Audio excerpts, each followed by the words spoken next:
la joie et la miséricorde vous soient multipliées. Donc l'homme aime débattre. Pourquoi aime-t-il débattre? Parce que individuellement, chaque personne pense avoir ou concevoir qu'il a raison ou qu'il détient la vérité. Et du coup, cela entraîne des débats entre personnes qui, au final, chacun reste sur leur point de vue. Alors, moi-même, quand j'étais candidat dans le passé, j'étais quelqu'un qui aimait bien débattre.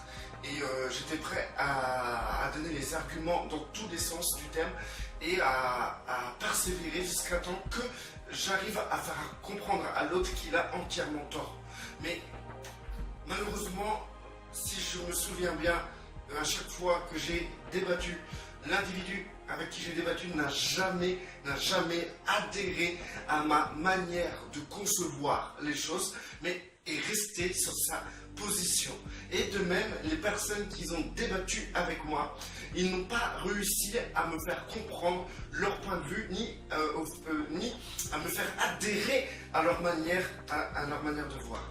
Du coup, quand je pense vraiment à ce temps perdu, je me dis qu'en vérité, qu'est-ce qu'on a essayé de manifester face à l'autre? Est-ce qu'on a voulu par amour conduire l'autre dans la vérité, dans notre conception personnelle de la vérité? Est-ce qu'on a voulu amener l'autre dans un mode de pensée qui serait un mode religieux ou un mode de notre société ou à la mode, etc. Qu'est-ce qu'on veut apporter aux autres quand nous voulons leur imposer notre manière de concevoir les choses? N'est-ce pas de la manipulation en vérité? Vous-même, je vous pose la question, en débattant, est-ce que le plus souvent, vous avez réussi à amener l'autre dans votre manière de concevoir les choses? Bien sûr, il y aura des orgueilleux qui répondront, mais moi, à chaque fois que je débat, j'arrive à convaincre l'autre personne parce que j'ai trop d'arguments. Ok, si tu veux, si tu as un côté commercial et que tu as les arguments pour pouvoir convaincre quelqu'un ou lui créer un besoin, ok, ça marche, mais ça reste de la manipulation, monsieur, madame. Ça reste de la manipulation. Est-ce qu'il est possible de rester avec une personne qui a des idées totalement opposées aux vôtres et de vous entendre? Si la réponse est oui, pourquoi vous voulez débattre vos idées pour convaincre l'autre qu'il a tort ou qu'il devrait voir les choses autrement? Est-ce qu'il n'est pas mieux de respecter la personne telle qu'elle est? Si aujourd'hui nous parvenons à une certaine conception de la vie ou compréhension de la vie, n'est-il pas normal de respecter l'individu avec ses expériences qu'il a amené à penser comme il pense aujourd'hui? À toi, personnellement, de tirer ce qui est bon dans cette personne pour toi-même te développer, t'embellir dans ta connaissance. Au lieu de vouloir imposer ta manière de concevoir la vie. Imaginez-vous le nombre de manières que nous pouvons interpréter un seul texte, n'importe quel texte. Le nombre de cerveaux qui peuvent lire ce texte et qui l'interprètent d'une différente manière. Par exemple, quelqu'un va lire un texte, il va la comprendre d'une manière, l'autre va lire un texte, il va la comprendre d'une autre manière. Du coup, celui qui l'a compris d'une autre manière va imposer sa manière qu'il a vue à l'autre personne qui l'a compris de telle manière. Bien sûr, il y a des gens qu'on peut convaincre en débattant. Ces gens-là, c'est peut-être des personnes qui n'ont pas été, qui sont faciles à convaincre. Bien sûr. Mais qui dit que ce que vous imposez à l'autre, malgré que l'autre vous a écouté, qui dit que cette chose est la vérité? Moi j'ai tort, toi t'as raison. C'est quoi? C'est cette manière de voir les choses. Pourquoi toi tu oses dire à l'autre personne, oui t'as tort? Pourquoi tu oses dire à l'autre personne, oui toi t'as raison? Qu'est-ce qui est la vérité? Qu'est-ce qui est le mensonge? Maintenant, voilà ce que j'ai compris après des années et des années de débat, de fatigue, de pression. Parce qu'il ne faut pas se leurrer, quand on débat, on met la pression à l'autre, on se met la pression.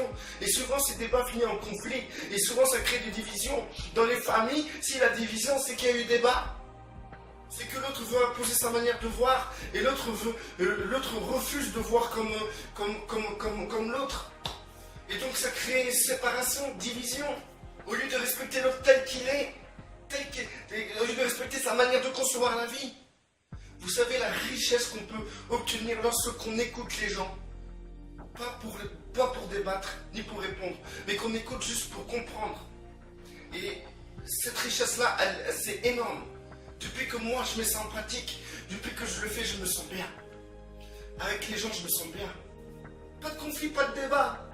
Pas de débat, pas de conflit. C'est magnifique. Accepte-le tel qu'il est. C'est comme ça. Si tu as un bon conseil à lui donner, donne-lui le conseil. Et encore, vous serez heureux si si vous tombez sur quelqu'un envers qui vous lui donnez un conseil et que cette personne vous dit je vous ai rien demandé. Ça vous ferait grandir. Parce que des monsieur et madame conseillers, il y en a tout plein. On est nombreux. Maintenant, comme j'ai expliqué à des frères et sœurs, vous donnez votre point de vue, point, et c'est tout. Maintenant, si la personne veut adhérer à votre point de vue, ben, elle adhérera, et si elle veut approfondir ce point de vue, ben, vous l'aidez à approfondir ce point de vue.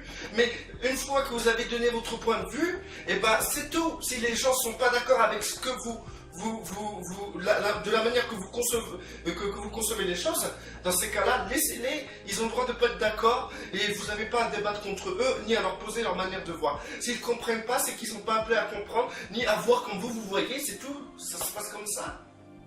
Combien de chrétiens débattent entre eux? Ouais, ils s'envoient des versets en pleine figure, mais c'est incroyable. Des personnes qui y croient en Yeshua, et ils s'envoient des versets en pleine figure pour se contredire, pour dire leur point de vue, pour imposer leur point de vue. Je remercie un frère, sûrement il m'écoute. À un moment, j'ai commencé à débattre. Je faisais des vidéos, et dans ces vidéos, je répondais à des gens histoire de débattre, de convaincre. Et ce frère m'a écrit en privé, il m'a dit arrête de débattre, t'as dit ce que t'avais à dire. Maintenant, laisse les gens, s'ils veulent exprimer leur opinion, qu'ils s'expriment, mais tu n'as pas à débattre leur opinion. Il faut les conduire vers le Père. C'est tout, point. Il faut les conduire vers le Père. Maintenant, si chacun a sa manière de penser, arrive à un point dans lequel il veut avoir une communion avec le Père, ben, dans ces cas-là, sa manière de penser n'est pas mauvaise. Malgré que peut-être, d'après notre manière de concevoir la vérité biblique, peut-être il se trompe, mais peut-être dans son erreur, il peut rencontrer le Père. Bien sûr. Combien de fois moi je me suis trompé? Combien de fois je me suis trompé? Quand je suis venu au Seigneur, j'ai commencé à suivre les évangéliques, à penser comme un évangélique, je pensais à la prospérité, je pensais à la bénédiction sur terre, je pensais à la réussite sociale, économique, professionnelle, etc. Je pensais à tout ça. Je priais Dieu pour qu'il puisse me donner des percées pour que je puisse obtenir beaucoup d'argent. Imaginez-vous par où je suis passé. Beaucoup passent par là aujourd'hui. Je ne dis pas que vous avez tort, mais peut-être en passant par là, vous aurez sûrement rendez-vous avec le Père, dans lequel le Père pourra se révéler tel qu'il est réellement. Donc, c'est pas ce cheminement, c'est pas parce que vous prenez ce cheminement que vous irez en enfer. Non. Non, bien sûr que non. C'est en chutant qu'on se relève. L'homme sage, il est écrit que l'homme sage chute 7 fois, il se relève 7 fois. Il chute 7 fois, mais à chaque fois, il se relève. Donc, on est appelé à chuter. Et quand on parle de chute, je ne vous parle pas de péché d'un péché moral. Je vous parle de mauvaise direction, de mauvaise théologie, de mauvaise doctrine, de mauvaise compréhension. Pour moi, personne n'a tort. Pour moi, personne n'a raison. Pour moi, c'est que chacun chemine d'une manière dans laquelle le Père peut utiliser ce cheminement comme support et construire Yeshua en vous. Même si c'est une erreur, de cette erreur, le Père peut utiliser cette erreur et construire Yeshua en vous. Parce qu'il est écrit que tout concourt au bien de celui qui aime Dieu et qui cherche à faire sa volonté. Donc il y a des gens qui se trompent sincèrement et le Père va les redresser sincèrement. Gloire à Dieu. Merci Seigneur. Ça ne sert à rien de débattre, d'imposer notre manière de voir. Maintenant, vous pouvez dire comment vous voyez, et c'est tout. Ça s'arrête là. Maintenant, si les gens n'adhèrent pas, ça ne sert à rien de débattre. Débattre, pour moi, le débat, c'est de la sorcellerie. C'est quoi en fait? C'est imposer, imposer, imposer, imposer. J'ai même des gens qui se sont mis en conflit avec moi parce qu'ils ont voulu débattre avec moi. Et moi, je suis tombé dans le piège, j'ai débattu avec eux. Des gens qu'on aimait, des gens qui nous ont toujours suivis, du jour au lendemain, ils sont pas d'accord sur un truc, alors moi je commence à les convaincre, ils sont pas d'accord et ça va créer une déchirure, une séparation. Que en réalité, si la personne n'avait pas été d'accord, elle aurait dit ok. J'aurais dit si par exemple, si quelqu'un n'est pas d'accord avec moi là maintenant, je dirais ok, ça marche, y a pas de souci. T'as le droit de pas être d'accord, mais t'as le droit. Mais par contre, sois patient avec moi. Si toi tu crois vraiment que tu es plus grand que moi ou que tu es dans la vérité, sois patient avec moi. Prends-moi comme ton petit frère. Mais maintenant, si tu veux m'imposer ta manière de voir les choses, dans ces cas-là, moi je verrai que de l'orgueil à travers ça. Maintenant, si tu veux me reprendre, ok, reprends-moi, je verrai. Et si tu me reprends, ça ne veut pas dire que tu es dans la vérité. Même si tu vas chercher un autre frère pour me convaincre, ça ne veut pas dire que tu es dans la vérité.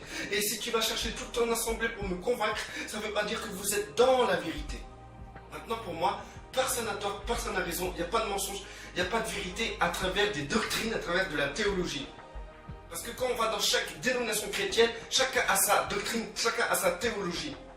Mais il y a une chose qui est solide.